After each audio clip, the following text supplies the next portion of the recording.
Awunalungelo lokungijaja ngoba mina ngazalwa umuntu wesifazane. Wangilahla ngina 2 hours la eBhuqwini. Kadojo omunye mama wangikhulisa uSizakhele. Shaba fethu. Washona. Abantu besifazane la bengikhuluma ngabo bangaphi? Boy2. Ngizwe kahle ngizwe. Mfethu. Ngicela ungizwe. Washona. Makashona ngisheka lo sisi bakhe. Lalela mina show yami manje. Wakhona bani? Sekweyami show yami, sekweshow yami manje.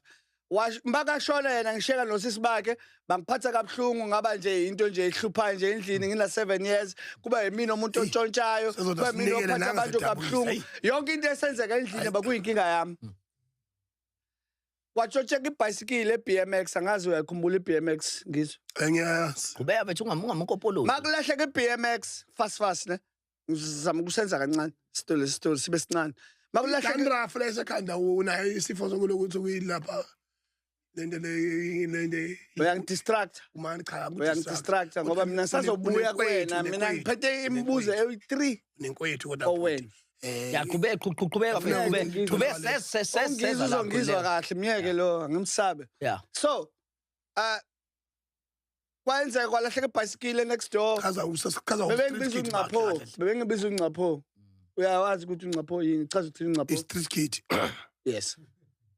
So makulahleka ibhayisikili kuthiwa bebejwayele ukuthi makufika class kuthiwa uNgcapho okwenzeka kuthiwa uNgcapho umuntu ubuzile nje from next door ukuthi alibona ibhayisikili kuthiwa silibonela uNgcapho bangivalela babengivalela kule ndlu leyo la ka-R babengivalela ngina 7 years ngidayise kuphi ibhayisikili ngina 7 years bese dlulile ku7 ngidayise kephi ayasazi okay angithi uvumelana nami yeah kodwa ngina 7 years ngaleso sikhathi washodayiswe yimi bangithatha bangivalele next door mabe ngivalela ngangicela ukuthi uma avuke emathuneni azongivulela lesicapha ukuthi ma ungasivula lesicapha ngihambe angeke ngiphinde ngibabone bonke laba ngeke ngiphinde ngibuye ngakwenza lokho namanje ngila eThekwini angizanga lapha angije lapha bakithi uyangizwa kahle mina bengifuna ukuphila asha isicapha eThekwini awasha amateksi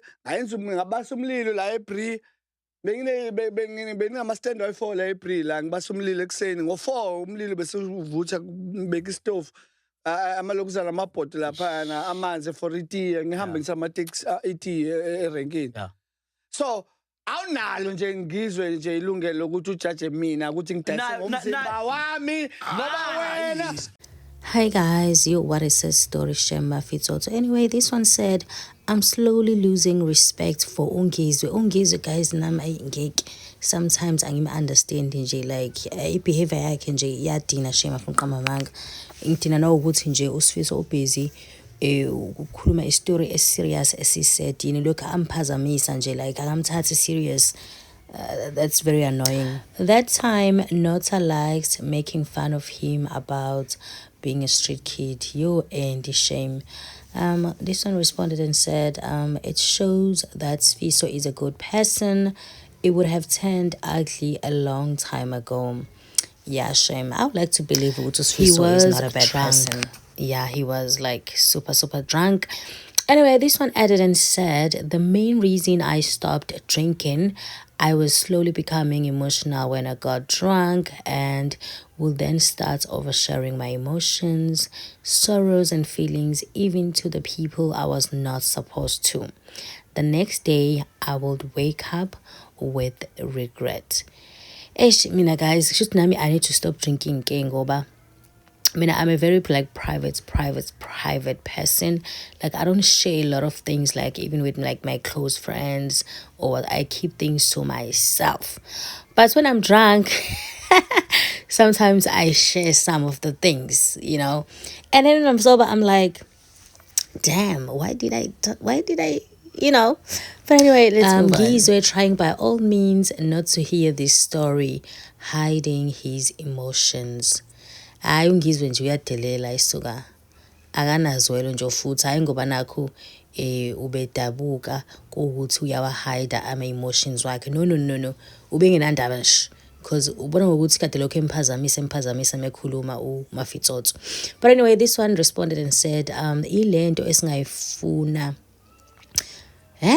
ilento esingayifuna abantu abavumele ama-emotions aphume ukuze babe right mentally.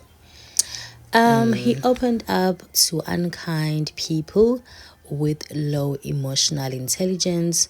He was being vulnerable and they were trying to dismiss his feelings. Yes, very sad. This guy needs to be a guest on the main show with Mac. I feel he has a lot to tell. This one edited and said, the best show will be David Mashabela's show. The other ones will only laugh or make a joke about him. Yeah. I would like to agree with this one. Uyangizwa kahle ngizwe, cela ungizwe. Ay ke ungiqedile kade sisho njalo. He wanted to get it off his chest. Yeah, shame. Letting it out is a form of healing for sure. The best part is that he became successful. That's the great part of it. Yes, this is sad. Sfiso is opening up and Ngizwe is busy disturbing him. Ungizwe nje uyadina sometimes, Shem, I'm not gonna lie. Sfiso's story is sad. Yeah, it is. Utigelo, to think I disliked this guy for no reason, all because of social media. I'm so touched by what he shared on this podcast. Ngenelela Nkosi. I will be a better person regardless of whether I know someone else's story or not. Inkosi igcine Sfiso. Yane. Child traumas bafethu. Hey. Yane. Sad story to wrong people. Yeah. This guy been through a lot. Yeah, shame. This is actually heartbreaking. And the way he kept talking despite the interruptions, he wanted it off his chest. I hope he finds healing. Ngizwe nalomkhovu wakhe akusibona abantu bokuxoxa nabo izinto eziserious. Ngizwe nalomkhovu wakhe. Oh my gosh, wow, that's funny.